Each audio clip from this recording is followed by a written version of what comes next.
চিন্তাকে, নিজের ব্যক্তিত্বকে প্রাধান্য দেওয়া, এটা মোটেও কাম্য নয়। বিশেষ করে খুতবা চলা অবস্থায় কোনো ব্যক্তির কোনো ব্যস্ততা দেখাইতে পারবেন না। এখানে সরাসরি আপনার নজর থাকবে খতিবের দিকে এবং মনোযোগ সহকারে আপনি কথা শুনতে হবে। যেখানে বলা হয়েছে যে আপনি বসে বসে খুতবা কি হচ্ছে আপনি গুরুত্ব দিবেন না, বসে বসে যদি তসবিহ জপেন তাহলে সেটা হবে আপনার জন্য লাগু মানে নিরর্থক কাজ, এমন কাজ যে কাজ করলে আজকের জুমার ফজিলত আপনি হারাবেন। আজকের জুমার ফজিলত কি ছিল? যে আপনি ঘর থেকে ওযু করে বের হয়ে মসজিদের উদ্দেশ্যে যে হেঁটে এসেছেন, এই প্রত্যেকটা কদমে আপনার কত নেকি রাখা ছিল। যে আপনি যদি এখন চুপ করে বসে মসজিদে যতটুকু পারতেন সালাত আদায় করতেন, খুতবা শুনতেন চুপ করে, সালাত আদায় করে নিলে আজকের মর্যাদা হলো যত কদম লেগেছে মসজিদে আসতে তার এক কদমে 1 বছরের কিয়াম, 1 বছরের সিয়ামের নেকি আল্লাহ আপনার আমলনামায় দিয়ে দিত। এক কদমে, মানে একটা কদম ফেলছেন 1 বছরের তাহাজ্জুদের নেকি। বিষয়টাকে আপনি কত হালকাভাবে নিয়েছেন যে আপনি মসজিদে আসলে কথা বলবেন, ইশারা করবেন, ফোনে কথা বলবেন, কোনো দায়িত্ব পালন না, মোটেও না, অন্তত খুতবা চলা অবস্থায় না। এটা শুধু আমি না, যে কোনো খতিব এখানে দাঁড়াবে, একটা বাচ্চাও যদি খতিব হয়ে দাঁড়িয়ে যায় তাহলে তাকে ইগনোর করা বা তাকে অসম্মান করা বা তাকে মূল্যায়ন না করা, এটা আপনার কোনো অধিকারে নেই। এই জন্য যখনই অন্তত খুতবা চলা অবস্থায় কেউ নিজের ব্যস্ততা দেখাবেন না, তাহলে আপনি আপনার মর্যাদা হারাবেন, খতিবের কোনো ক্ষয়ক্ষতি হবে না, মানে আপনি নিজের সম্মানটা হারাবেন। আল্লাহ আমাদেরকে বুঝার তৌফিক দান করুন, আমিন। আজকের খুতবায় আমি যে বিষয়টা আপনাদের কাছে নিয়ে এসেছি সেটা হলো প্রত্যেকটা মানুষের উচিত নিজের কল্যাণ কিসে আছে সেটা দেখা এবং কোন কোন কাজে কতটা কল্যাণ আছে এটা জানা। তার মানে স্বাভাবিক বিষয়, একজন মানুষ কে না চায় যে আমার ভালো হোক, কে না চায় এটা, তাহলে যে চায় যে আমার ভালো হোক এটা তাকে চাইতে হবে।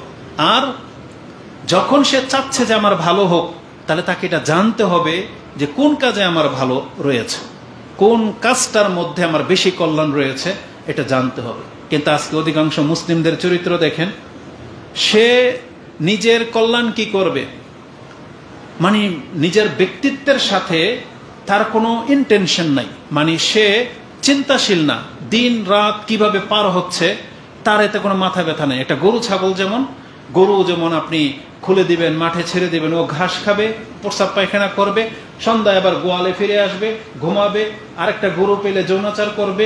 মানুষের চরিত্র হয়ে গেছে সে পশুর মতো। কিন্তু মানুষকে কি আল্লাহ সুবহানাহু ওয়া তাআলা শুধু খাদ্য, খাওয়া, ঘুমা আর এই যৌনাচারের জন্য সৃষ্টি করেছে? মানুষের কাজকর্মের কি কোনো হিসাব নিকাশ হবে না?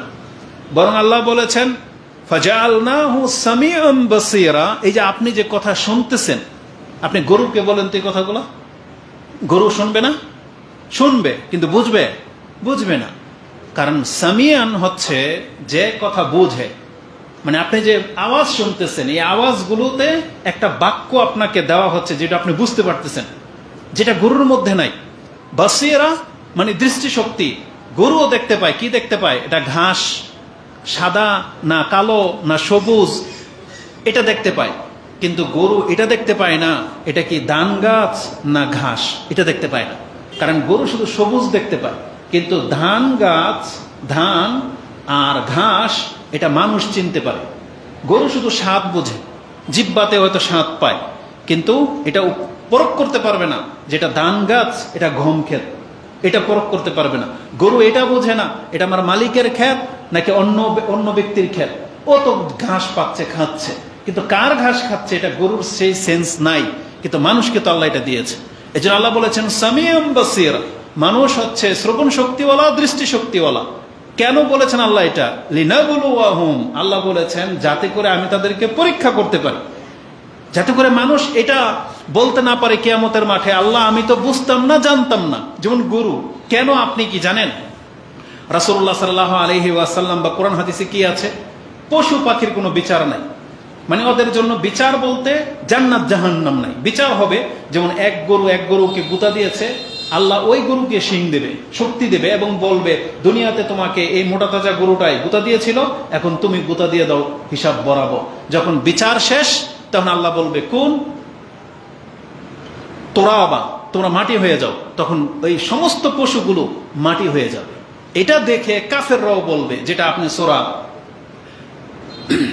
আম্পারার প্রথম সূরা যেটা আন-নাবা তার শেষ আয়াতে দেখেন, তারা সেদিন বলবে, আকাঙ্ক্ষা করবে, কুনতু তুরাবা, যদি আমরা এরকম মাটি হয়ে যাইতাম।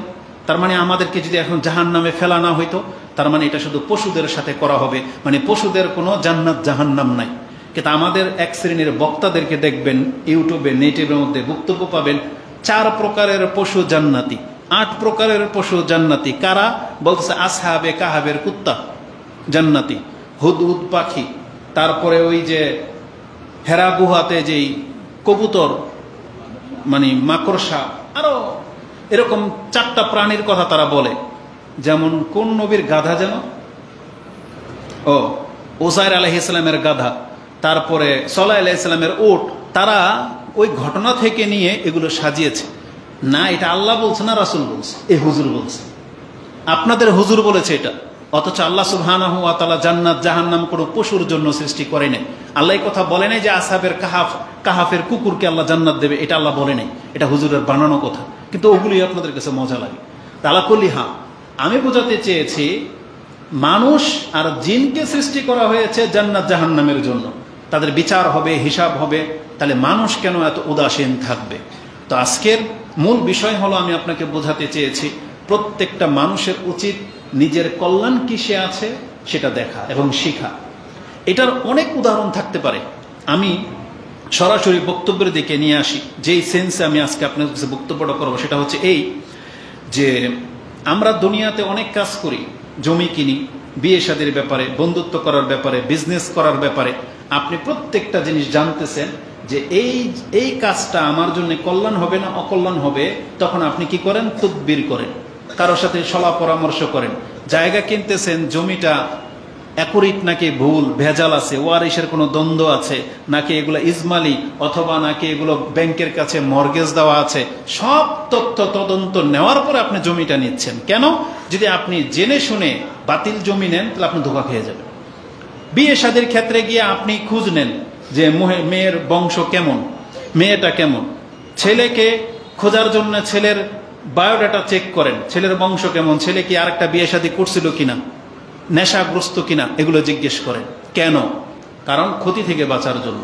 তাহলে মানুষ দুনিয়ার ক্ষেত্রে এগুলো সব বোঝে যে আমার এই জায়গাতে লস লেগে যাওয়ার আশঙ্কা আছে, তাই সেজন্য সে কোনটা কল্যাণকর সেটা আগে সে যাচাই করে, খুঁজে দেখে। আর নির্বোধ যারা, তারা এটা করে না। তাদের কাছে যখন একটা মেয়ে বোঝা হয়ে যায়, বিয়ে দিতে হবে, যার তার সাথে বিয়ে দিয়ে দিলেই হয়। যেমন ভাইয়েরা বলে, ভাইয়েরা অনেক সময় নিজের বোনকে বোঝা মনে করে, কোনো তদন্ত ছাড়াই যার তার সাথে বিয়ে দিয়ে দেয়। মহিলাগুলা তদন্ত ছাড়াই যার তার সাথে ভেগে যাচ্ছে, এরা ক্ষতিগ্রস্ত হয়, এরা কোনোদিন সুফল পায় না। ঠিক আমি বোঝাতে চেয়েছি, দুনিয়াতে যারা যাচাই বাছাই করে কাজ করে তারা কল্যাণের মুখোমুখি হয় এবং অনেক ক্ষতি থেকে তারা বেঁচে যায়। আবার অনেক সময়ের উল্টাটাও হয় যে সে জানে না বিদায় ক্ষতির সম্মুখীন হয়। সে ভেবেছে এটা করলে এটা হবে, কিন্তু দেখা যায় হিতে বিপরীত হয়। এটা অনেক সময় হয়। যেমন যদি দুনিয়াবি কিছু এক্সাম্পল দিয়ে দিই, যারা কৃষিকাজ করে, চাষাবাদ করে, তার কাছে একটা ধারণা হয় যে আমি এই সার প্রয়োগ করে দেখি, হতে পারে আমার ফসল বেশি হবে। প্রয়োগ করার ফলে ভুলের কারণে দেখা যায় তার পুরো ফসল জ্বলে যায়। এমন মহিলারা আছে মেকআপ করে, এমন কেমিক্যাল দিয়ে মেকআপ মেরে দিয়েছে, পুরো চেহারার চামড়ায় জ্বলে গেছে। তার মানে এটা তার অসতর্কতাবশত হয়ে গেছে। তো মূল বিষয় হলো, পুরো বিষয়টাকে আমি যদি এক কথায় বলি, মানুষ যদি জানতে পারে কিসে তার কল্যাণ, তাহলে নিঃসন্দেহে মানুষ সেটাই গ্রহণ করবে। যেমন একটা হাদিস আমি আপনার কাছে একটা আয়াত দিয়ে শুরু করি। কোরআনে আল্লাহ সুবহানাহু ওয়া তাআলা রাসূলুল্লাহ সাল্লাল্লাহু আলাইহি ওয়াসাল্লামকে একটা গুরুত্বের সাথে আপনি শুনবেন কথাটা। রাসূলুল্লাহ সাল্লাল্লাহু আলাইহি ওয়াসাল্লামকে আল্লাহ বলেছেন, কুল, হে নবী বলে দেন, লা আমলিকু লিনাফসি নাফআন ওয়ালা দাররান ইল্লা মা শা আল্লাহ। আমি আমার নিজের লাভ করে দেব অথবা নিজেই নিজের ক্ষতি করে দেব, এটার মালিক আমি না।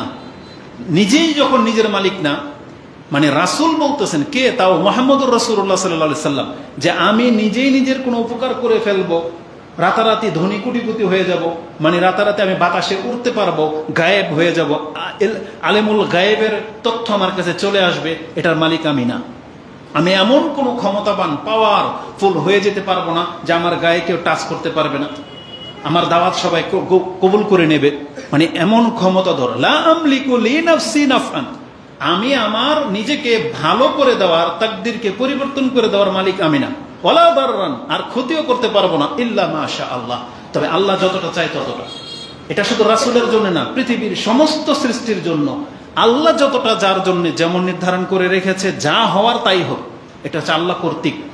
এটা আমাদের আজকের মূল বিষয় না। মূল বিষয় হচ্ছে তার পরেরটা, ওয়ালাউ কুনতু আলামুল গায়বা লাস্তাকসারতু মিনাল খায়র ওয়া মা মাসসানিয়াস সু। এটা হচ্ছে আজকের আলোচনার বিষয়। রাসূল বলেছেন, ওয়ালাউ কুনতু আলামুল গায়ব, যদি আমি গায়েব সম্পর্কে জানতে পারতাম, তাহলে লাস্তাকসারতু মিনাল খায়র ওয়া মা মাসসানিয়াস সু, আমি সমস্ত কল্যাণ নিজের জন্য জমা করে নিতাম, কোনো অনিষ্ট ক্ষতি আমাকে স্পর্শ করতে পারত না। এটা কেন বলেছেন রাসূলুল্লাহ সাল্লাল্লাহু আলাইহি ওয়াসাল্লাম?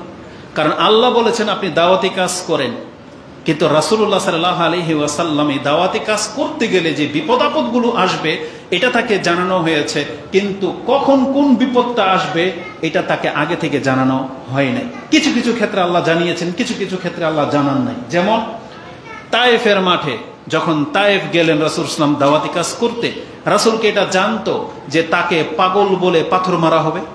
জানতো না, আল্লাহ তাকে জানাননি। এটা আল্লাহর হিকমা। রাসূলুল্লাহ সাল্লাল্লাহু আলাইহি ওয়াসাল্লাম যখন মক্কাতে সেজদায় গিয়েছেন, তখন কি তিনি জানতেন যে আবু জাহেল উটের ভুঁড়ি এনে তার কাঁধে চাপিয়ে দেবে? তিনি জানতেন না। তাহলে যে ক্ষয়ক্ষতি, এইটাই রাসূলুল্লাহ সাল্লাল্লাহু আলাইহি ওয়াসাল্লাম একদিন বলতেছেন, ওয়ালাউ কুনতু আলামুল গায়ব, যদি আমি গায়েব জেনে নিতে পারতাম, লাস্তাকসারতু মিনাল খায়র, তাহলে সমস্ত কল্যাণগুলো নিজের জন্য জমা করে নিতাম, ওয়া মা মাসসানিয়াস সু, আর আমাকে কোনো অনিষ্ট স্পর্শ করতে পারতো না। এটা হবে আজকের আলোচনার মূল বিষয়।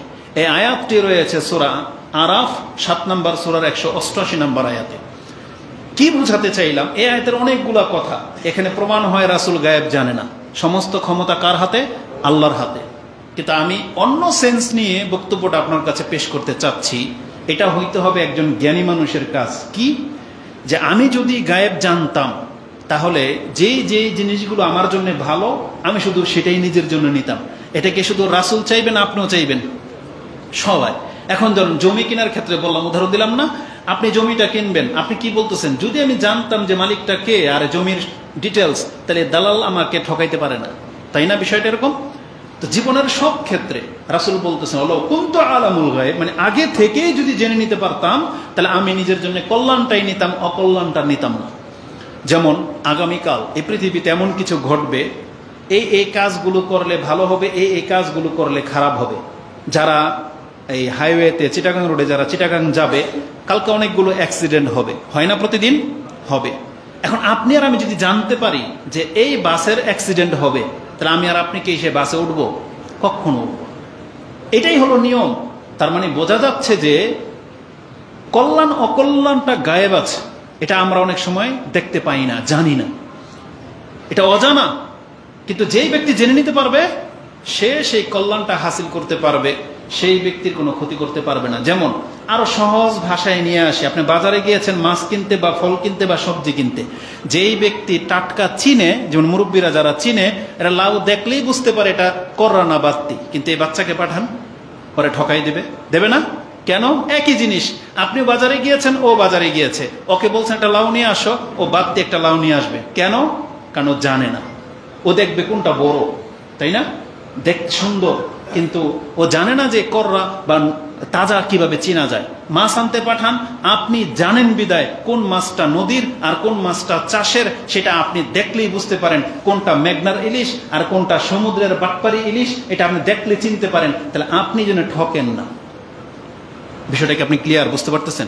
ফল কিনতে গেলেও তাই, যারা চিনে তারা জিতে যায়, তারা ঠকে না, তারা কল্যাণ নিয়ে আসে। আর যারা চিনে না তারা ঠকে যায়।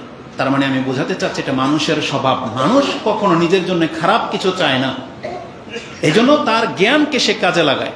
তা রাসূল সাল্লাল্লাহু আলাইহি সাল্লাম এটাই বলেছেন, যদি আমি জানতাম কিসে আমার কল্যাণ আছে, তাহলে আমি সব কল্যাণগুলি নিয়ে নিতাম। এই আয়াত থেকে কোন দৃষ্টিভঙ্গি থেকে আজকে বক্তব্যটা করব, তাহলে বোঝা যাচ্ছে যে কিছু জিনিস আছে যেটা অজানা, আপনাকে জানতে হবে সেই কল্যাণ অকল্যাণটা কি, এটা আপনাকে জানতে হবে। কারণ আল্লাহ সুবহানাহু ওয়া তাআলা বহু বিষয় সম্পর্কে, গায়েবের বহু বিষয় সম্পর্কে আমাদেরকে জানিয়ে দিয়েছেন যে মানুষ, তুমি যদি এটা করো এটা তোমার জন্য কল্যাণ, আর তুমি যদি এটা না করো তাহলে এটা তোমার জন্য অকল্যাণ। এটা আল্লাহ জানিয়েছে। যে জিনিসগুলো জানা নাই সেই সম্পর্কে আমাদের কোনো ক্ষমতা নাই, আর যে জিনিসগুলো জানা সেগুলো থেকে আপনি যে মুখ ফিরিয়ে আছেন, এটাই হলো আজকের বক্তব্যের মূল বিষয়। তাহলে কোন দিকে আমি বক্তব্যটা নিয়ে যাব, সেটা হচ্ছে এই যে আল্লাহ যে একজন আছে, জান্নাত যে জাহান্নাম আছে, এটা একদিন অজানা ছিল, মানুষ জানতো না। আল্লাহ সুবহানাহু ওয়া তাআলা জানিয়েছেন যে তোমাদের রব একজন আছে, একটা ধর্ম আছে যেটা সত্য, সেটা হচ্ছে ইসলাম। এটা জানা ছিল না, আল্লাহ জানিয়েছেন। কিন্তু আপনি এখন জানেন যে ইসলামই কল্যাণ, ইসলামের জীবন ব্যবস্থা কি কল্যাণ, মানে ইসলামের যতগুলো বিধিবিধান আছে এটাতে কল্যাণ আছে। আল্লাহ আমাদেরকে বলেছেন এই জন্য এগুলো তোমাদের জন্য হালাল, আর ইসলামে ওই বিষয়গুলোকে হারাম করেছে যেগুলো আপনার জন্য ক্ষতির কারণ। যেমন আল্লাহ সুবহানাহু ওয়া তাআলা কোরআনের একটা এক্সাম্পল দিয়ে বলেই দিয়েছেন, ওয়ায়াসআলুনাকা আনিল খামরি ওয়াল মাইসির কুল ফীহিমা ইসমুন কাবীরুন ওয়া মানাফিউ লিন-নাস ওয়া ইসমুহুমা আকবারু মিন নাফইহিমা। এটা আল্লাহ সুবহানাহু ওয়া তাআলা সূরা বাকারার আপনি 119 নম্বর আয়াতে পেয়ে যাবেন, 219 নম্বরে সূরা বাকারাতে পেয়ে যাবেন। তো আল্লাহ বলছেন যে তোমার কাছে তারা জুয়া এবং নেশা সম্পর্কে জিজ্ঞেস করতে চায়, আপনি বলে দেন এই দুইটার মধ্যে অনেক বড় পাপ আছে। তারপর আল্লাহ সুবহানাহু ওয়া তাআলা বললেন, কিছু মানুষ তো দাবি করবে যে উপকারও আছে, কিছু মদের মধ্যে, নেশার মধ্যে তারা উপকার পায়, প্রশান্তি পায়, তাদের এনার্জি নাকি বেড়ে যায়, তারপরে জুয়া খেললে টাকা ইনকাম হয়, তাই না, কিছু কল্যাণ দেখতে পাচ্ছে। আল্লাহ বলতেছেন যে তাতে যেই কল্যাণটা মানুষ দেখতে পায় তাদেরকে এটাও জানিয়ে দেন যে ইসমুন কাবীরুন ওয়া মানাফিউ লিন-নাস ওয়া ইসমুহুমা আকবারু মিন নাফিহিমা। যে লাভটা তারা দেখতে পাচ্ছে সেই লাভের তুলনায় তাদের যে পাপটা হবে জুয়া খেললে, নেশা করলে, এই পাপটা তার নাফা মানে উপকারের চাইতে বেশি ক্ষতিকর। তার মানে আপনি জুয়া খেলে কোটিপতি হয়ে গেলেন, নেশা করে মোটা তাজা হয়ে গেলেন, আল্লাহ কি বলেছেন, তুমি যে পাপটা কামাইলা এটা তোমার এই উপকারের চাইতে বেশি ক্ষতি। সেটা কি? কারণ কয়দিন পরেই এই নেশার কারণে আপনার ফুসফুস পচতে শুরু করবে। যে কোটি টাকা আপনি কামিয়েছিলেন দাপটের সাথে, এটা এখন চিকিৎসায় শেষ হবে, তারপরে মরলে কি হবে? জাহান্নাম। অনেক বড় ক্ষতি, কারণ আপনি আল্লাহর অসন্তুষ্টির কাজে লিপ্ত হয়েছেন।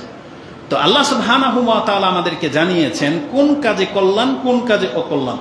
এখন যে জিনিসগুলো আল্লাহ আমাদেরকে জানিয়েছেন, এই মুসলিমরা এটা মেনে নেওয়ার পরে সেই কাজগুলো করে না কেন, এটা হচ্ছে আজকের বিষয়।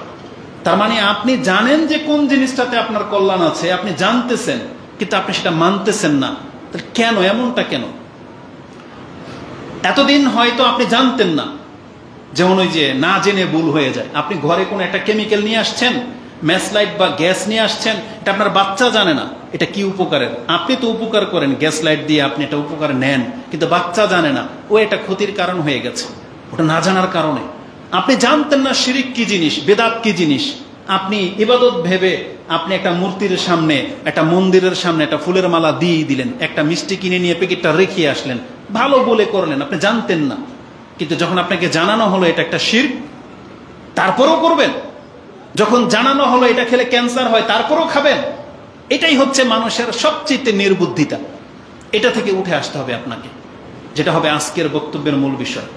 আবার কত কল্যাণ আছে, অকল্যাণ আছে, মানুষ জেনে শুনে সেই নিজের ক্ষতি চায়। যেমন একটা ঘটনা ঘটে গেছে, সে জানে আমি আত্মহত্যা করে মরে যাব, কিন্তু সে আত্মহত্যা করে। সে তার লাভ করলো না ক্ষতি করলো? যারা নেশা খায় বলে আমার টেনশন, নেশা খেতে খেতে লাইফটাকে শেষ করে দেব। ও কি জেনে শুনে খাচ্ছে না? তার মানে জেনে শুনে নিজের ক্ষতির দিকে ও নিয়ে যাচ্ছে। এরকমের অসংখ্য দলিল আপনার কাছে দেয়া যাবে। আপনি জেনে শুনে খারাপ ব্যক্তির সাথে যদি বন্ধুত্ব করেন, খারাপ দলগুলোর সাথে যদি আপনি জড়ান, আপনি জানেন যে ওরা খারাপ, কিন্তু কেন জড়ালেন? দুনিয়ার কোনো বেনিফিটের আশায়। কিন্তু এই খারাপই কিন্তু শুধু ওদের মধ্যে সীমাবদ্ধ থাকবে না, এই খারাপই আপনার মধ্যেও আসবে, আপনার মধ্যে আসবে। এই জন্য আল্লাহ সুবহানাহু ওয়া তাআলা কোরআনে আমাদেরকে নিষেধ করে দিয়েছেন। আল্লাহ বলেছেন, ওয়ালা তুলকু বিআইদিকুম ইলা তাহলুকা, তোমরা নিজেদেরকে ধ্বংসের দিকে ঠেলে দিও না। তার মানে কোরআনে নিষেধ করেছেন আমাদেরকে নিজের দেহের ক্ষতি করা। যেমন অনেকে ওই যে প্রেম প্রীতির নামে কোনো একটা কিছু হলে সিগারেট দিয়ে নিজের হাতে কেঁচা দেয়, ব্লেড দিয়ে কাটে, অথচ সে নিজেকে ধ্বংসের দিকে ঠেলে দিচ্ছে। খাবার খাওয়া বন্ধ করে দেয়, পাগলের মতন আচরণ করে, রাতে ঘর থেকে বেরিয়ে যায়, এমন বহু ঘটনা ঘটে না? এতে কি হয়? সে নিজের ক্ষতি করলো, নিজের বাপ মার ক্ষতি করলো, সমাজের মান সম্মান ডুবালো। আল্লাহ বলছে ওয়ালা তুলকু বিআইদিকুম ইলা তাহলুকা। এটা শুধু এই ক্ষেত্রে সীমাবদ্ধ না। মুসলিম আমরা যারা নিজেদেরকে বিপদের মধ্যে ঠেলে দিয়েছি, কিভাবে? এটার মূল তফসির দেখবেন, সেটা হচ্ছে জিহাদ করা ছেড়ে দিয়ে। আজকে আমরা আমাদের দোকান, পোশাক, ব্যবসা বাণিজ্য, বাংলাদেশ নিয়ে উৎফুল্ল, জিহাদ করা ছেড়ে দিয়েছি। কালকে ওই কাফেররা এসে আপনার এগুলো দখল করবে, যেগুলো আপনি সাজিয়েছিলেন এগুলো দখল করবে। কেন সাহস পাবে? কারণ আপনি জিহাদ করা ছেড়ে দিয়েছেন। সেই জন্য আজকে ফিলিস্তিন, গাজার অবস্থা দেখেন। নিজের হাতে গড়া বিল্ডিংগুলো, লাখো কোটি টাকার সম্পত্তি তছনছ করে দিয়েছে ইসরায়েলের এই কাফেররা, এই ইহুদিরা সেগুলোকে তছনছ করে দিয়েছে। আপনার দুনিয়া শেষ, কিন্তু আপনি যদি ইমান হারা হয়ে মরেন তাহলে আপনার পরকালও শেষ। তাহলে যেই জন্য আপনি ইসলাম ছেড়ে দিয়ে শুধু দুনিয়ার পেছনে ছুটলেন, একটা ভূমিকম্প আসলে আপনার বিল্ডিং তছনছ হয়ে যাবে, আপনার ইনকাম সব শেষ, একটা বড় রোগ হয়ে গেলে আপনার সমস্ত টাকা শেষ। অথচ মানুষ কিসের জন্য তাহলে কাজ করে যাচ্ছে? এই জন্য মানুষকে জানতে হবে কিসে তার কল্যাণ, কিসে তার অকল্যাণ। আল্লাহ সুবহানাহু ওয়া তাআলা আমাদেরকে এইভাবে সতর্ক সাবধান করেছেন। এবার আসুন আমি আপনাদেরকে সেই কথার দিকে নিয়ে যাই যে কিভাবে আপনি নিজের কল্যাণ করবেন। সেটা হচ্ছে আল্লাহ আমাদেরকে জানিয়েছেন, বান্দা কিসে তোমার কল্যাণ আছে। সেটা হচ্ছে এক কথায় যদি জানতে চান, সেটা হচ্ছে ইসলাম। মানুষের উচিত মানুষকে ইসলাম গ্রহণ করে নেওয়া। মানুষের উচিত তার নবী যেই কথাগুলো রেখে গেছেন সেই কথাগুলো ফলো করা। ইসলামে যেগুলো হালাল করেছেন সেই হালালগুলো বক্ষণ করা, যেগুলো হারাম করেছেন সেগুলো থেকে নিজেকে বাঁচানো। এটা মানুষের দায়িত্ব, কারণ এতেই মানুষের কল্যাণ রয়েছে। কিন্তু অধিকাংশ মানুষ এখান থেকে উদাসীন, মানে বেখবর। তো আল্লাহ সুবহানাহু ওয়া তাআলা কোরআন হাদিসে আমাদেরকে যেটা জানিয়েছেন, এবার আসুন আমি আপনাদেরকে সেই দিকে নিয়ে যাই যে কল্যাণ আর অকল্যাণটা কিভাবে আল্লাহ জানিয়েছে। প্রথমে একটা আয়াত পাঠ করেছিলাম, যে আয়াতটি আপনি পেয়ে যাবেন সূরা নিসা 4 নম্বর সূরা, আপনি 79 নম্বর আয়াতে পেয়ে যাবেন। কোরআনে আল্লাহ সুবহানাহু ওয়া তাআলা বলেছেন, হে নবী আপনি জানিয়ে দেন, মা আসাবাকা, এটা আল্লাহ রাসূলকে বলেছেন, মা আসাবাকা মিন হাসানাতিন ফামিনাল্লাহ। হে মানুষ, তুমি জেনে নাও তুমি যে কল্যাণ প্রাপ্ত হয়েছো এটা আল্লাহর পক্ষ থেকে। রাসূলকে বলেছেন মা আসাবা মিন হাসানাতিন, আপনি যত কল্যাণ পেয়েছেন ফামিনাল্লাহ, এটা আল্লাহর পক্ষ থেকে। ওমা আসাবাকা মিন সাইয়্যাহ, আর মানুষের সাথে যে খারাপগুলো হয়, ফামিন নাফসিক, এটা তোমার অন্তরের কারণে, তোমার ব্যক্তিত্বের কারণে। ওয়ারসালনাকা লিন-নাসি রাসূলান ওয়া কাফা বিল্লাহি শাহিদা। আল্লাহ বলেছেন আমি আপনাকে সমস্ত মানুষের জন্য রাসূল করে পাঠালাম, আর এই বিষয়ে আল্লাহ সাক্ষী হিসেবে যথেষ্ট। মানে আল্লাহ নিজেই সাক্ষী, কেউ মানুক আর না মানুক, আপনি যে রাসূল সমস্ত মানুষের জন্য, এটা মানুষ মানুক বা না মানুক, আমি আল্লাহই যথেষ্ট সাক্ষী হিসেবে। তার মানে আল্লাহ নিজে সাক্ষী দিয়ে দিয়েছেন মুহাম্মদুর রাসূলুল্লাহ সাল্লাল্লাহু আলাইহি ওয়াসাল্লাম হচ্ছেন আল্লাহর রাসূল। এখন আমাদেরকে কি করতে হবে? তার কথা মোতাবেক চলতে হবে। তাহলে আল্লাহ যে বলেছেন আমরা যে কল্যাণ প্রাপ্ত হই সেটা আল্লাহর পক্ষ থেকে, আর যে বিপদ আপদগুলো আসে সেটা আমাদের কারণে। কেন বলেছেন আল্লাহ সুবহানাহু ওয়া তাআলা এই কথা? এটা ঠিক ওই আয়াতগুলোর ব্যাখ্যা করে যে আয়াতগুলোতে আল্লাহ সুবহানাহু ওয়া তাআলা বলেছেন যে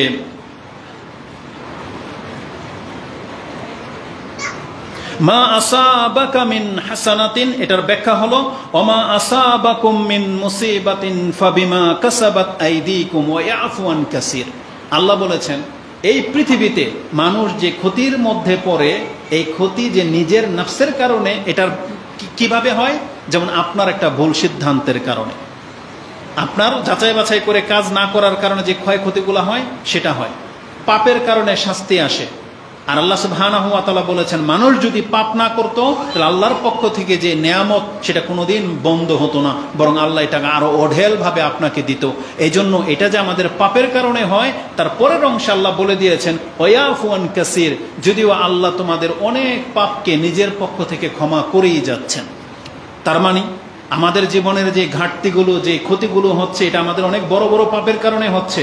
যদিও সব পাপের কারণে যদি আল্লাহ আমাদেরকে শাস্তি দিতেন তাহলে এতদিন আমরা বেঁচে থাকতে পারতাম না, বরং আল্লাহ বলেছেন যেটা মারাত্মক পাপ এটার জন্য হয়তো তোমাকে মাঝে মাঝে ক্ষয়ক্ষতিতে আমি করে দিই, কিন্তু এছাড়া যে তোমার দ্বারা প্রতিনিয়ত যে পাপ হয়ে যাচ্ছে ওয়াফুন কাসির, আল্লাহ সেগুলোকে ক্ষমার দৃষ্টিতে দেখতেছেন, না হলে বান্দা তুমি টিকে থাকতে পারতেন। তা আল্লাহ সুবহানাহু ওয়া তাআলা যে কল্যাণ দিয়েছেন সেটা হচ্ছে আল্লাহর পক্ষ থেকে। যেমন ইসলাম, আমি আর আপনি জানতাম না যে ইসলাম বলে কোনো জিনিস আছে, কিন্তু এটা আল্লাহ আমাদেরকে জানিয়েছেন। আপনি আর আমি জানতাম না যে জান্নাত একটা জায়গা সৃষ্টি হয়ে রাখা হয়েছে, যারা ভালো কাজ করবে তাদের জন্য সেই জান্নাত, কিন্তু আল্লাহ সেটা আমাদেরকে জানিয়েছেন। তাহলে এই কল্যাণটা আল্লাহর পক্ষ থেকে। পৃথিবীতে মানুষ মানুষের গোলামি করত, কিন্তু আল্লাহ রাসূল পাঠিয়ে দিয়ে সেই গোলামিটাকে নাকচ করে দিয়েছেন, যে মানুষ মানুষের গোলামি করতে পারে না, বরং মানুষ গোলামি করবে তার যেই স্রষ্টা এই মানুষকে সৃষ্টি করেছেন। মানে মানুষের গোলামি থেকে মুক্ত করে আল্লাহর গোলাম বানানোর জন্যই রাসূলরা পৃথিবীতে এসেছিলেন। এই জন্য যারা আল্লাহর কাজ করবে তারা আপনাকে কোনোদিন নিজের দিকে ডাকবে না, তারা আপনাকে আল্লাহর সাথে পরিচয় করিয়ে দিবে। পৃথিবীর কোনো পীর, কোনো হুজুর যদি সে আল্লাহকে বাদ দিয়ে নিজেকে ফেস করে যে আমার মরিদ হন বা আমার ধন্যা ধরেন, আমি আপনাদেরকে জান্নাত নিয়ে যাব, আল্লাহর কাছ থেকে জোর করে আপনাকে জাহান্নাম থেকে ছিনিয়ে আনবো, এগুলা প্রতারণা ছাড়া আর কিছু না। কারণ নবীরা কোনোদিন এই কাজটা করে নাই, বরং নবীদের দাওয়াত ছিল ইন্নাল্লাহা রাব্বি ওয়া রাব্বুকুম ফা'বুদু, আল্লাহ হচ্ছেন আমার এবং তোমাদের রব, তার ইবাদত করো, হাযা সিরাতুম মুস্তাকিম, এটাই হচ্ছে সঠিক পথ। তার মানে আল্লাহ যাদেরকে নবী রাসূল করে পাঠান বা যারা আল্লাহ ওয়ালা লোক, তারা কোনোদিন মানুষকে নিজের দিকে ডাকতে পারে না। তাদের কাজ হবে বান্দাকে আল্লাহর সাথে পরিচয় করে দেয়া। উর্দুতে বেশ কিছু কথা আছে, মাঝে মাঝে ভালো লাগে তাদের উক্তিগুলো। তিনি বলতেছেন আল্লাহর বান্দাকে कौन है, अल्लाह का गुलाम कौन है जो दूसरों को माबूद नहीं। মানে কথাটাকে সেইভাবে বলেছে আল্লাহর বান্দাকে, যেমন আপনি আমি, পরিচয়টা কি? হয় আমি মাবুদ, না আমি বান্দা, আব্দ, দুইটার একটা। আপনাকে কোন চিন্তা নিয়ে বেঁচে থাকতে হবে? হয় আপনি আল্লাহ, না হলে আল্লাহর গোলাম। হয় আপনি রাজ্জাক, না হলে রাজ্জাকের গোলাম। হয় আপনি হাইয়ুল কাইয়ুম, না হয় আপনি হাইয়ুল কাইয়ুমের গোলাম। হয় আপনি রহমান, না হয় রহমানের গোলাম। মানে আপনাকে এটা ভাবতে হবে। হয় আপনি আল্লাহর বান্দা হয়ে যান, না হয় নিজেই যেন আপনি নিজেকে আল্লাহ দাবি করতেছেন। মানুষের সাথে আপনার কথা বলার ক্ষেত্রে এমন ভাষায় কথা বলতে হবে একটা আল্লাহর বান্দা যেভাবে কথা বলে, কিন্তু আপনি কথা বলবেন এভাবে মনে হচ্ছে যে আপনি আল্লাহ। এটাই হচ্ছে পার্থক্য, মানে নমনীয়তা আল্লাহর বান্দার মধ্যে আর ব্যক্তির মধ্যে। যে পীর দাবি করবে হক্কানি পীর, তার কথার মধ্যে আল্লাহর বন্দিগি থাকবে, মানে সে নিজেকে আল্লাহর বান্দা হিসেবে পেশ করবে নাকি সে নিজেকে আল্লাহ রূপে পেশ করবে, কোনটা? তার মানে যে কোনো না কোনো ভাবে নিজের ক্ষমতা তুলে ধরতে চাইবে, তার মানে সে মানুষকে নিজের গোলাম বানাতে চায়, সে এখন আল্লাহর গোলাম হয় নাই। কিন্তু যে নিজে আল্লাহর গোলাম, যে মানুষকে আল্লাহর গোলাম বানাতে চায়, সেই মূলত আল্লাহর বান্দা। কারণ আল্লাহর বান্দা কোনোদিন আল্লাহর রূপে পেশ হবে না। যেই ব্যক্তি অল্প বিদ্যা রাখে, মানে জানি না আমরা, সে কোনোদিন বলবেন আমি আল্লামা। কারণ আল্লামা হচ্ছেন আল্লাহ সুবহানাহু ওয়া তাআলা, যিনি হচ্ছেন মহাজ্ঞানী, যিনি হচ্ছেন আল্লামা দাহার বলা হয়। যেমন আমাদের হুজুরদের মানে লকবে দেখবেন তারা এই ভাষাগুলো ব্যবহার করে যে আল্লামা দাহার, আল্লামুল বাহার, মানে সমুদ্রের মতন জ্ঞান। সমুদ্রের মতন জ্ঞান কি পৃথিবীর কোনো মানুষের আছে? আরে সমস্ত নবীদেরকে জড়ো করলেও সমুদ্রের মতন জ্ঞান হবে না। সমুদ্রের মতন জ্ঞান কার? একমাত্র আল্লাহর, শুধু একমাত্র আল্লাহর। কেন? এটারও দলিল আছে, বুখারী মুসলিমে হাদিস আছে যে মুসা আলাইহিস সালাম এবং খাজির যখন সমুদ্র পারি হচ্ছিলেন, তখন ওই পাখির একেবারে আগার মধ্যে একটা, নৌকার আগার মধ্যে একটা পাখি বসছিল, এবং সেখান থেকে সমুদ্র থেকে এক চুজ পিপাসা লাগছে, একটু পানি ঠোকর দিয়ে খেয়েছে। বলেন তো দেখি, পাখির ঠোকর কতটুকু পানি ধারণ করে? উট যেভাবে পানি খায়, পাখি কিভাবে পানি খায়? পাখি যতটা পানি খায় আপনি হয়তো আঙ্গুল দিয়ে তুললে সেই 2-3 ফোঁটা উঠাইতে পারবেন, তাই না? তার মানে পাখি পানি খেয়েছে মাত্র কয়েক ফোঁটা। এটা দেখে খাজির আলাইহিস সালাম মুসা আলাইহিস সালামকে বলেছেন, এই যে পাখি যতটুকু পানি খেলো সমুদ্র থেকে, এতটুকু হচ্ছে তোমার আর আমার জ্ঞান। আর এই সমুদ্রের মধ্যে যত পানি আছে, এই সমপরিমাণ জ্ঞান কার? আল্লাহর। চিন্তা করা যায়? তাহলে বিবেকবানদের কথাই অন্যরকম। নাকি সে বলবে আমি সবকিছু জানি, আল্লামা? না, এটা মোটেও কাম্য নয়। তা আলা কুল্লি হাল আল মুহিম কথা হচ্ছে যে আমাদেরকে কল্যাণ কিসে আছে সেটা জানতে হবে, আর আল্লাহ আমাদেরকে সেটা জানিয়েছেন যে কল্যাণ কি। এবার আমি আপনাকে দেখাই, সেটা হচ্ছে যে কল্যাণ হচ্ছে আল্লাহর পক্ষ থেকে, যেটা আমি আপনাকে বললাম সেটা হচ্ছে কি, যেমন আল্লাহ আমাদেরকে ক্ষমা করে থাকেন, আল্লাহ আমাদেরকে ইসলাম দিয়েছেন, আল্লাহ আমাদেরকে কোরআনের মধ্যে বরকত রেখেছেন, এগুলো আল্লাহর পক্ষ থেকে কল্যাণ। আল্লাহ আমাদেরকে হেফাজত করেন, আল্লাহ আমাদেরকে রিজিক দিয়ে যাচ্ছেন, আল্লাহ আমাদেরকে হিদায়াত দিয়েছেন, এগুলো হচ্ছে আল্লাহর পক্ষ থেকে কল্যাণ। আর মানুষ ক্ষতিগ্রস্ত হচ্ছেন এই কল্যাণ ছেড়ে দিয়ে। আপনি নিজের মতো করে চলতেছেন, যেটা আল্লাহ হারাম করেছে, হালাল হারাম আপনি বাঁচেন না, আপনি হারামও খেয়ে যাচ্ছেন, তাহলে আপনি নিজেকে অকল্যাণের দিকে নিয়ে যাচ্ছেন। আল্লাহ সুবহানাহু ওয়া তাআলা যেমন এটা বলেছেন, যে হাদিসটি বলেছিলাম যে কল্যাণ এবং অকল্যাণ যে আল্লাহ জানিয়েছে, তার আরেকটা প্রমাণ হলো এই হাদিস, যেটা ইমাম মুসলিম কোট করেছেন কিতাবুল ইমারাত 34 নম্বর অধ্যায়, হাদিস হচ্ছে 4670। তাতে রাসূলুল্লাহ সাল্লাল্লাহু আলাইহি ওয়াসাল্লাম, একটা লম্বা হাদিস, তার প্রথম টুকরা হচ্ছে এই, আব্দুল ইবনে আমর ইবনে আস তিনি বলতেছেন, আমরা কোনো একটা সফরে ছিলাম, তারপরে এক জায়গায় নামলাম, রাসূল আমাদেরকে নামাজের জন্য জমা হতে বললেন, আমরা জমা হলাম। তখন রাসূলুল্লাহ সাল্লাল্লাহু আলাইহি ওয়াসাল্লাম যে খুতবা দিয়েছেন বা আমাদেরকে যেটা জানিয়েছেন, তার একটা কথা ছিল এই, যে ইন্নাহু লাম ইয়াকুন নাবিয়্যুন ক্বাবলি ইল্লা কানা হাক্কান আলাইহি আইয়াদুল্লা উম্মাতাহু আলা খায়রিন মা ইয়ালামুহু লাহুম ওয়া ইয়ানযুরুহুম ওয়া ইউনযিরুহুম শাররা মা ইয়ালামুহু লাহুম। রাসূল বলেছেন, আমার পূর্বে এমন কোন নবী নাই পৃথিবীতে যারা আসছে যে তাদের এটা দায়িত্ব ছিল না।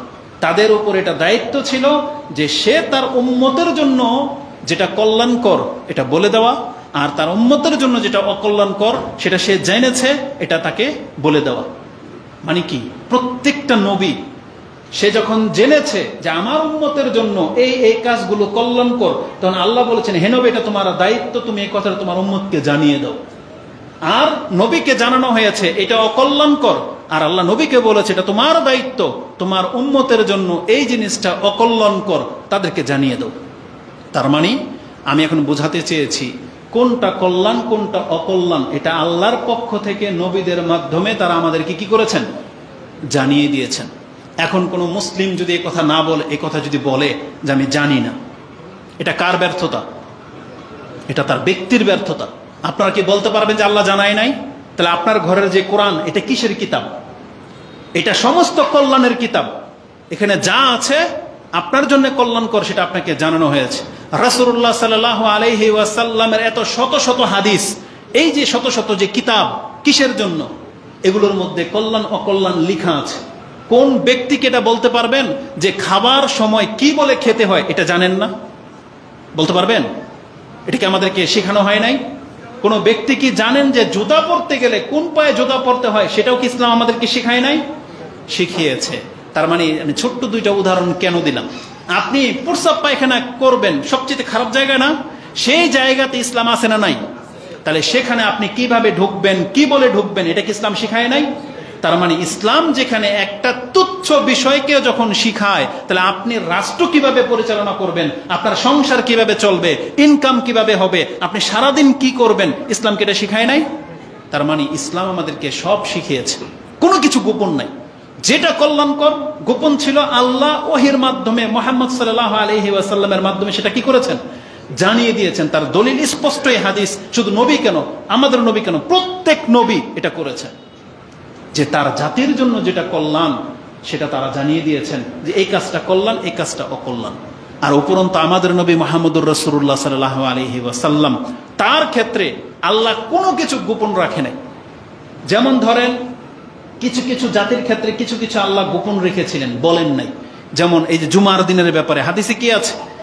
বনি ইসরায়েলরা জুমার দিন পায় নাই, তারা একদল বেছে নিল শনিবারকে, আরেক দল বেছে নিল রবিবারকে। তারা মনে করলো যে ওরা আমাদের আগে, কিন্তু আল্লাহ সুবহানাহু ওয়া তাআলা মুহাম্মদ সাল্লাল্লাহু আলাইহি ওয়াসাল্লামকে জানিয়ে দিলেন যে শনিবারের আগে শুক্রবার। তার মানে এই যে জুমার দিন, এটা আপনি যখন সার্কেল করবেন, রাউন্ড করবেন, আপনার কাছে মনে হচ্ছে কি শনি আগে না? শনি, রবি, সোম, মঙ্গল, বুধ, বৃহস্পতি, শুক্র, শুক্র সবার শেষে আসে না? এবং এটাকে গোল করে দেন, দেখেন তো কি হয়।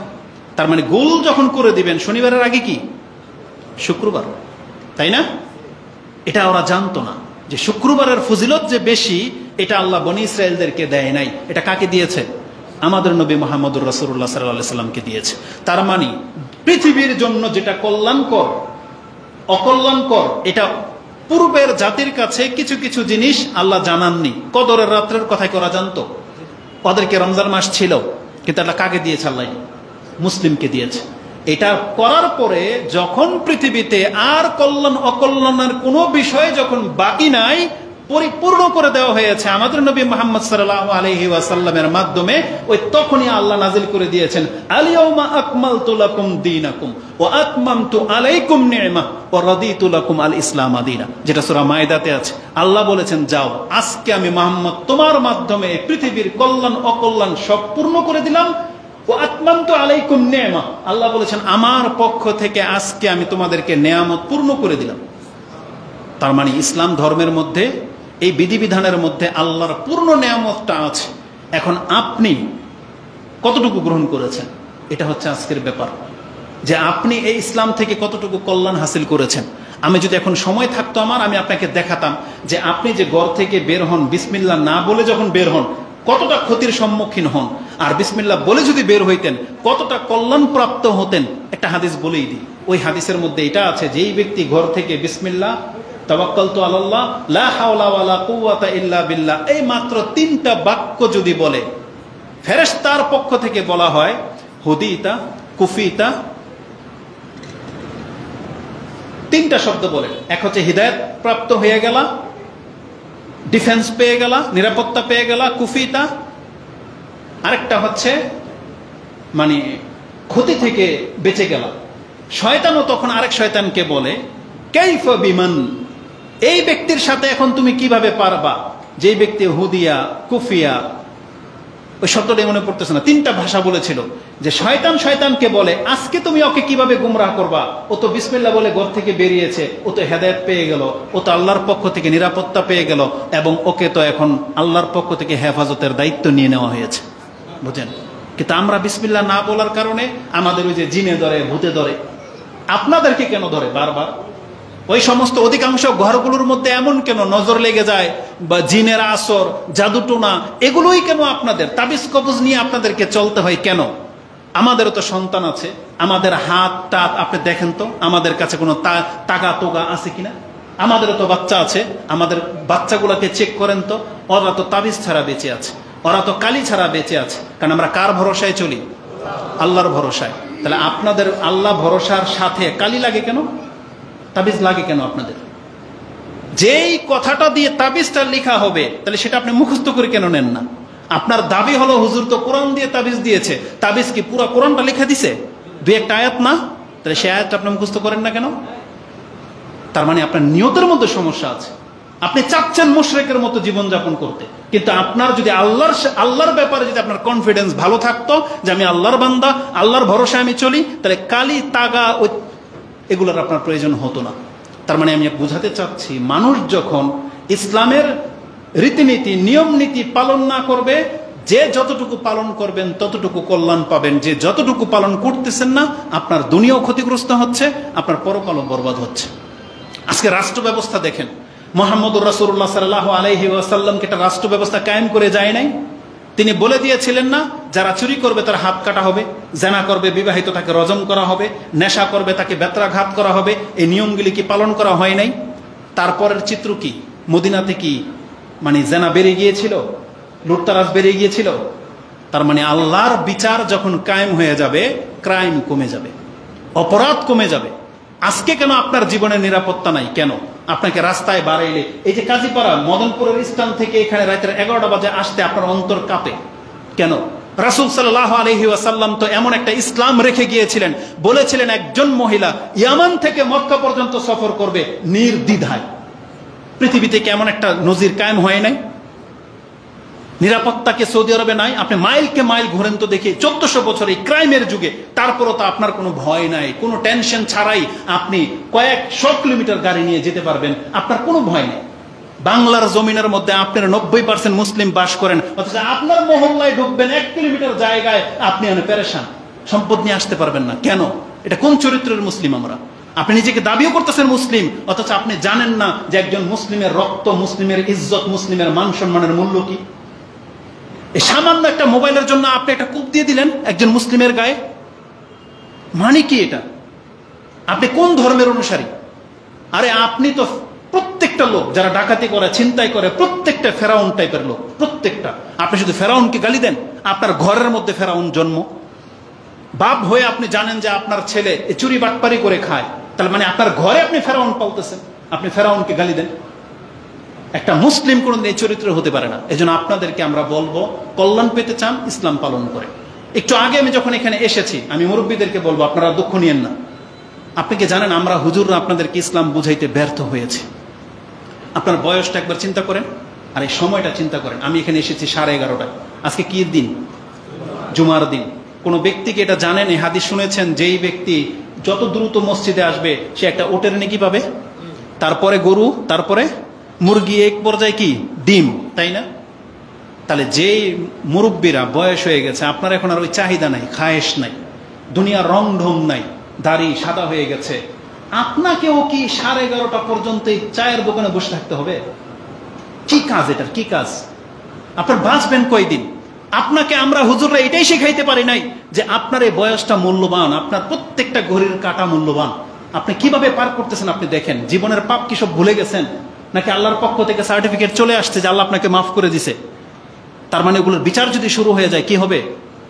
তাহলে আমরা আমাদের মুরব্বীদেরকে বলবো, এই বয়সটা জুমার দিন অন্তত এই দোকানে বসে থাকার মতন ব্যাপার না, এটা বিষয় না। আপনি কি জানেন যে এটার নিয়মটা কি ছিল? উচিত ছিল একটা দিন অন্তত আপনি 10টা বাজে মসজিদে চলে আসেন। যারা কোরআন পড়তে পারেন, নামাজ পড়ে 2 রাকাত নামাজ পড়ে আরো পড়েন, আরো পড়েন, যতটুকু পারেন পড়েন, পড়তে থাকেন, আপনাকে কেউ বাধা দিবে না। তারপরে ক্লান্ত হয়ে যাবেন বা কিছু কোরআন নেন, একটু লম্বা করে আল্লাহর কাছে দোয়া করেন, খতিব আসা পর্যন্ত। এটাই হবে আজকের জুমার দিনের কাজ। একটা দিনের 1টা ঘন্টা আপনি আল্লাহর জন্য দিতে পারবেন না? আর এই দোকান আপনাকে কি দিয়েছে? আপনাকে যদিও যারা সিগারেট খোর, চা খোর আছেন, আপনার পকেটের টাকা দিয়ে আপনাকে কিনে খেতে হয়েছে, নাকি আজ পর্যন্ত এমন রেকর্ড রয়েছে যে হোটেলের সামনে বসে থাকার কারণে দোকানদার ইচ্ছা করে আপনাকে এক কাপ চা বানিয়ে দিয়েছে, যে ওখানে বসে থাকলে আমাকে 1 কাপ চা দেয়? তার মানে আপনার ফয়দাটা কি এখানে? কি কাজ আপনার এখানে? তার মানে উদ্দেশ্যহীন জীবন। একটা মুসলিম কোনোদিন এমন হইতে পারে না। মুসলিম সব সময় নিজের কল্যাণ চাইবে, সব সময়। কিসে আমার কল্যাণ আছে? এটা শুধুমাত্র এটা বক্তব্য না, আপনাকে আমি আমার দিন বুঝাতে চাচ্ছি। আপনি ইসলামটাকে বুঝেন, আমরা মুসলিমরা কি, আল্লাহ কেন আমাদেরকে পৃথিবীতে পাঠিয়েছে। এই কথাগুলোকে হিন্দুরা মানবে? এই কথাগুলো কি খ্রিস্টানদের জন্য? এগুলো কাদের জন্য? আপনার জন্য। কেন? আপনি নিজেকে মুসলিম দাবি করেছেন। তাহলে আপনি মুসলিম দাবি করলে আপনি আপনার ধর্ম কেন মানবেন না? এটা কোন ধরনের নীতি? কে মানবে তাহলে? কবে মানবেন? এজন্য আমি মুসলিম ভাই হিসেবে বলবো না, আমাদেরকে আল্লাহর দিকে ফিরতে হবে। কল্যাণ কিসে আছে আপনাকে সেটা দেখতে হবে। রাসূলুল্লাহ সাল্লাল্লাহু আলাইহি ওয়াসাল্লাম আমাদেরকে যেটা শিখিয়েছেন, আসুন 2-1টা পয়েন্ট আমি আপনাকে দেখাই দিই। মানুষ বুঝেন অনেক সময় কল্যাণ অকল্যাণ কি। কল্যাণ হলো আল্লাহর কাছে আপনি ক্ষমা চাইবেন। কল্যাণ হলো আপনি আল্লাহর কাছে পরকাল চাইবেন। কল্যাণ হলো যতটুকু সম্ভব আপনি নিজেকে ইবাদতের সাথে লাগিয়ে রাখবেন। আপনি কি জানেন না যে একবার সুবহানাল্লাহ বললে কি হয়? জানেন না এটা? একবার আলহামদুলিল্লাহ বললে কি হয় এটা জানেন না? জানানো হয় নাই? মুসলিমের প্রথম হাদিস, রাসূল বলেছেন সুবহানাল্লাহি আলহামদুলিল্লাহি তামলাআনি আও তামলাউ মা বাইনাস সামাওয়াতি ওয়াল আরদ।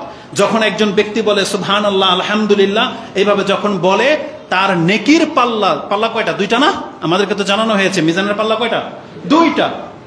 রাসূল বলেছেন যেই ব্যক্তি সুবহানাল্লাহি ওয়া আলহামদুলিল্লাহ এইভাবে আল্লাহর জিকির করতে থাকে, তার মিজানের পাল্লা নেকি দিয়ে ভরে যায়। আর বলেছেন যদি আপনি বুঝতে না পারেন সেটা নেকিটা কত, তার মানে এই জমিন থেকে আসমান কতটা দূরত্বে আছে আপনি মাপতে পারবেন কোনোদিন? আল্লাহ বলেছেন তাহলে তুমি জেনে রাখো, এইভাবে 7 আকাশ 7 জমিনের মাঝে যে গ্যাপ আছে, যখন কোনো ব্যক্তি আল্লাহর জিকির করে সুবহানাল্লাহি ওয়া আলহামদুলিল্লাহ, এই সমস্ত গ্যাপগুলো নেকি দিয়ে ভরে যায়। তাহলে এটা আমরা জানি, কিন্তু আমাদের জবান চলে না কেন? এত সহজ শব্দ, কিন্তু জবান কেন চলে না? আপনার একবারও চিন্তা হয় না কেন আপনার মুখ দিয়ে এই জিকিরগুলো বের হয় না? কারণ তৌফিক নেই। মানে আপনাকে আল্লাহ সেই তৌফিক দিচ্ছে না, কারণ আপনার অন্তরে সেই কথাটা জাগে নাই, সেই জন্য। অথচ আপনার কান কিন্তু শুনেছে, কোনো না কোনো দিন তো শুনেছিলেন, কিন্তু আপনি জানেন না, আপনার অন্তর সেটা নিচ্ছে না। কেন? এই উদাসীন সময় নষ্ট করা, ইবাদতবিহীন। আপনি 5 ওয়াক্ত সালাত ছেড়ে দিয়েছেন, সারাদিন আপনি যেভাবে বেঁচে আছেন, আপনিও বেঁচে আছেন, আমিও বেঁচে আছি।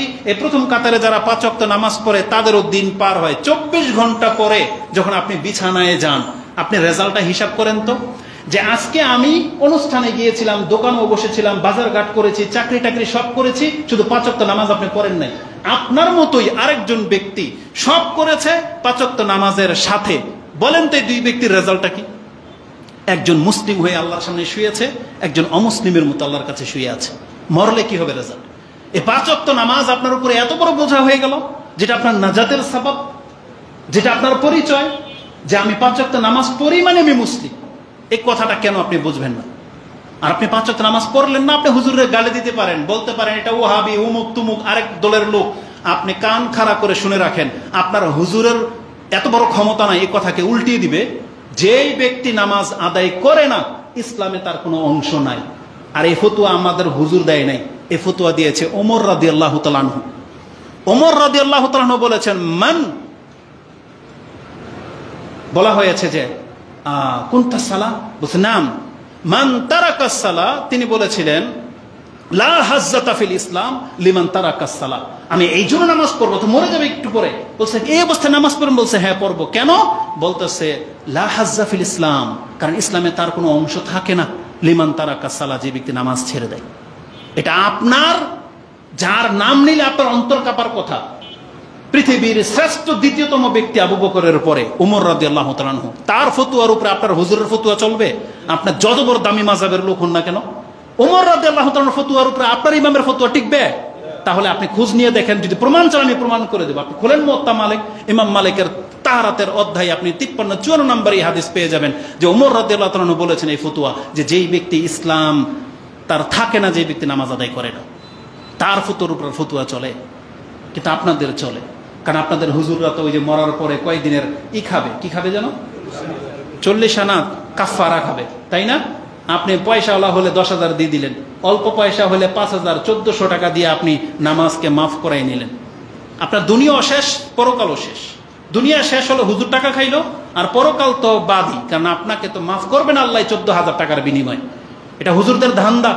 নাহলে প্রমাণ করতে বলেন কোথায় আছে নামাজের কাফারা লাগে, কোথায় আছে প্রমাণ করতে বলেন।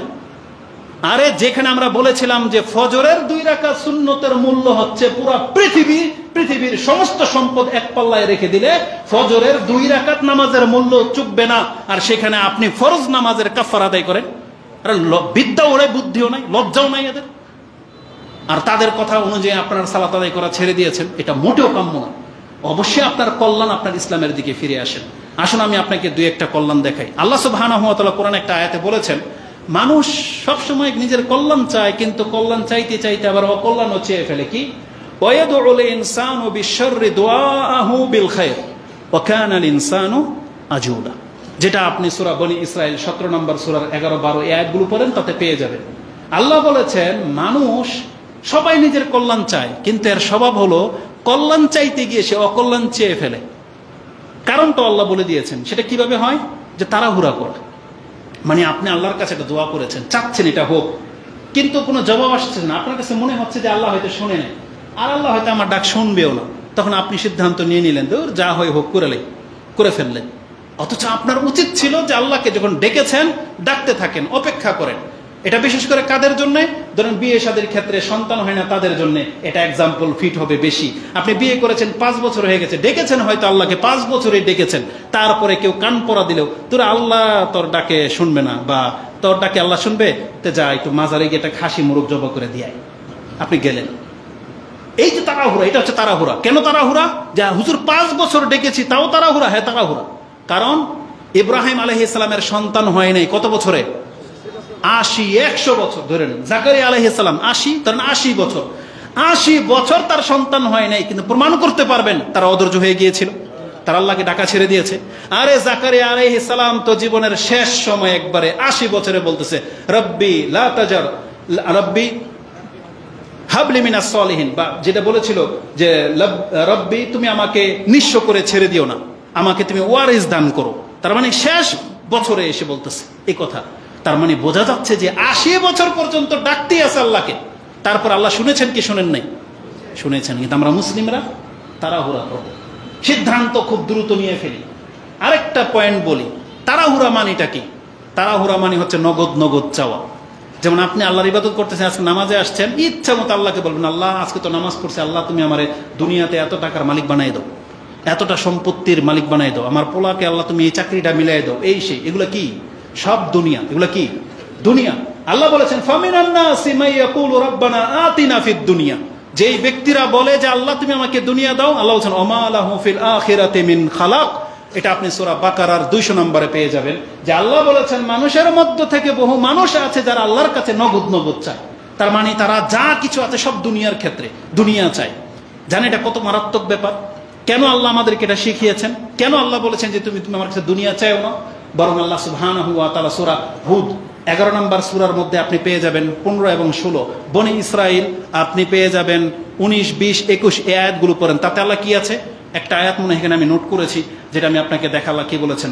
মান কানা ইউরিদুল হায়াতাদ দুনিয়া,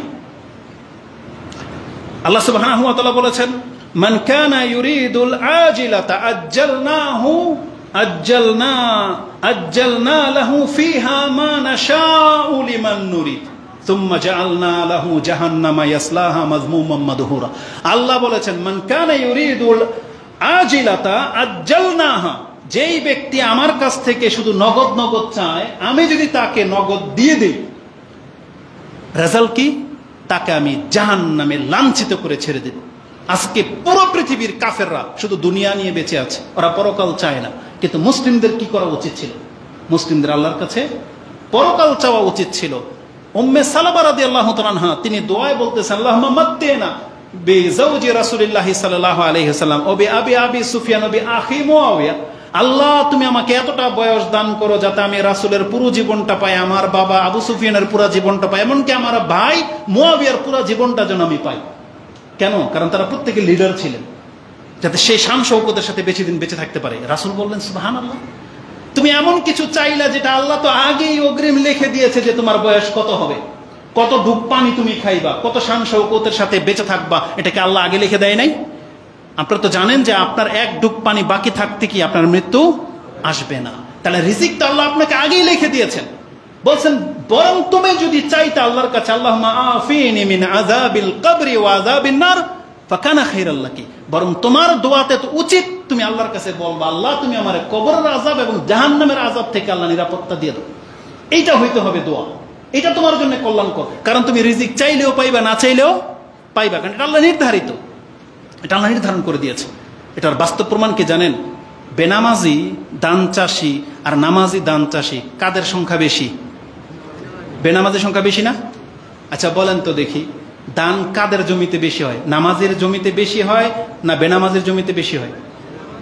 না, দুইজনের জমিতে বেশি হয়। নামাজের জমিতে দান বেশি হয়। প্রমাণ করতে পারবেন যে এই গ্রামের হুজুরা ধান চাষ করছে, তার 1 মনে দান হয়েছে 100 মন, আর ওই বেনামাজে ধান চাষ করছে দান হয়েছে 90 মন হয়েছে, এরকম।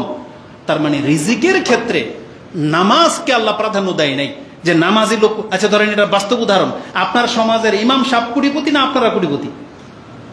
আপনাদের বেনামাজিরা কোটিপতি, তাই না? মসজিদে যারা 5 ওয়াক্ত নামাজ পড়ে আর বেশি অভাবী। তার মানে বোঝাতে চেয়েছি ইবাদতের সাথে রিজিকের সম্পর্ক নাই। ইবাদতের সম্পর্ক হতে হবে কিসের সাথে?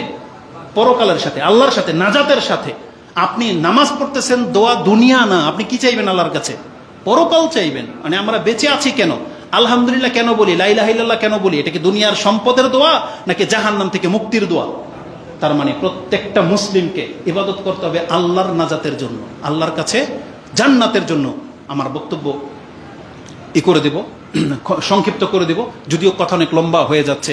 একটা দোয়া বলে দিয়ে শেষ করে দেব, সেটা হচ্ছে আয়েশা রাদিয়াল্লাহু তাআলা আনহাকে রাসূলুল্লাহ সাল্লাল্লাহু আলাইহি ওয়াসাল্লাম এই দোয়া শিক্ষা দিয়েছেন কিভাবে আপনি আল্লাহর কাছে কল্যাণ চাইবেন। এই দোয়া, সেই দোয়াটি মুসনাদে ইবনে মাজাতে রয়েছে, হাদিসটি ইবনে মাজাতে 3846 পেয়ে যাবেন। আয়েশা রাদিয়াল্লাহু তাআলা বলেন আল্লাহ মানি রাসূলুল্লাহ সাল্লাল্লাহু আলাইহি ওয়াসাল্লাম হাযা দোয়া, আমাকে এই দোয়া শিক্ষা দিয়েছেন। সেটা কি?